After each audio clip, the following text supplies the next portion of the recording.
Banyoles ja tenim com citades 41 espècies de libèl·lula, que sembla que en tota la península ibèrica sembla que hi ha pocs llocs amb tanta riquesa d'espècies, sobretot tenint en compte que és un espai força reduït. Estem parlant de l'Estany, Can Morgat, la Pura i els Recs. En aquesta zona que no fa més d'un parell de quilòmetres, per un quilòmetre, tenim 41 espècies, que són moltes. La riquesa és molt gran.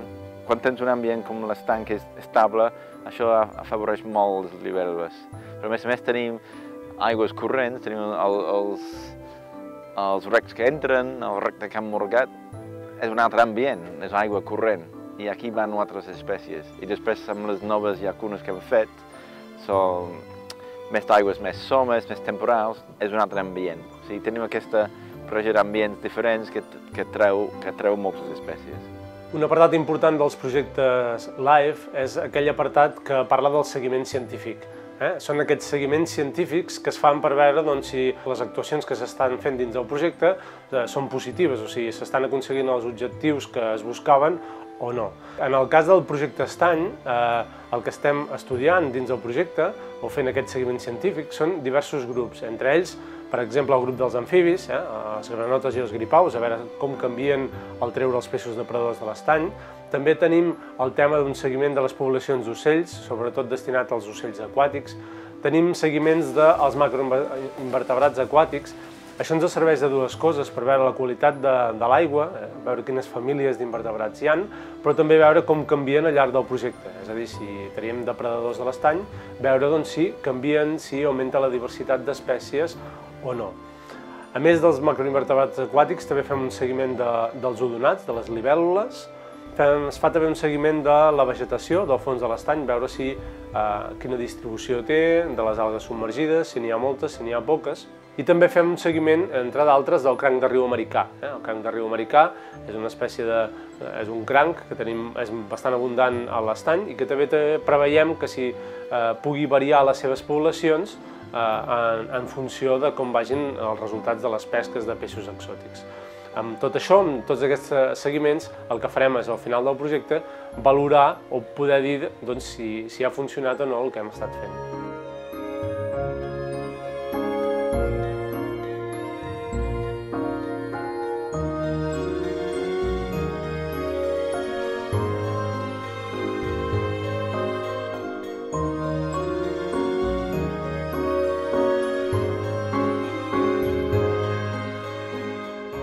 Els primers filtres biològics que tenim a l'aigua solen ser petits crustacis, com per exemple els cladòcers. A Banyoles, per exemple, tenim unes aigües més o menys transparents, però evidentment són transparents, primer perquè hi ha pocs nutrients, per tant hi ha poques algues, però a més perquè hi ha algú que es va menjant aquestes algues.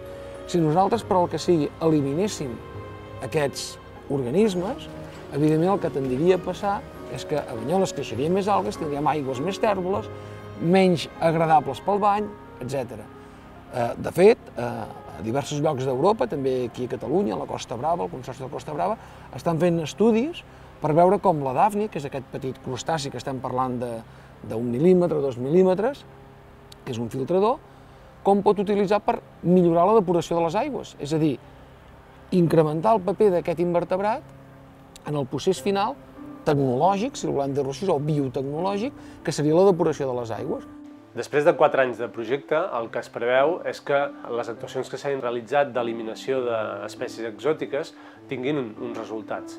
I amb això es preveu primer recuperar les espècies objectiu del projecte, que és el barb de muntanya, les nàiades i la tortuga d'estany, per la qual també es fan una mena de seguiments per veure si aquests resultats són positius, però paral·lelament o indirectament esperem que, o col·lateralment podríem dir, que tota una altra sèrie d'espècies es vegin afavorides per les actuacions del projecte LIFE. En aquest cas, esperem que a la llarga puguem tornar a reproduir-se algunes espècies d'amfibis a l'estany de Banyoles, com és la granota verda, que es recuperin poblaments de les serps d'aigua, que estan molt malament, que a mesura que es vagin eliminant les espècies exòtiques de l'estany hi hagi més libèl·lules o es trobin algunes libèl·lules que estan a l'entorn de l'estany que són molt interessants, es trobin també a l'estany principal.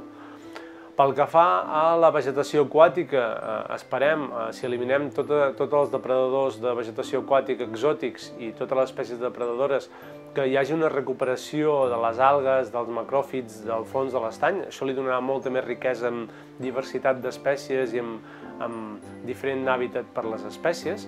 I gairebé també podríem, al final, un altre grup d'espècies que es pot veure afavorida podrien ser algunes espècies d'ocells aquàtics que al haver-hi menys depredadors, com les fotges, els cabussets o els ànecs, es puguin veure afavorides, i altres que, per exemple, mengen peixos, i si traiem peixos de l'estany, com el cor marí, vagin de davallada.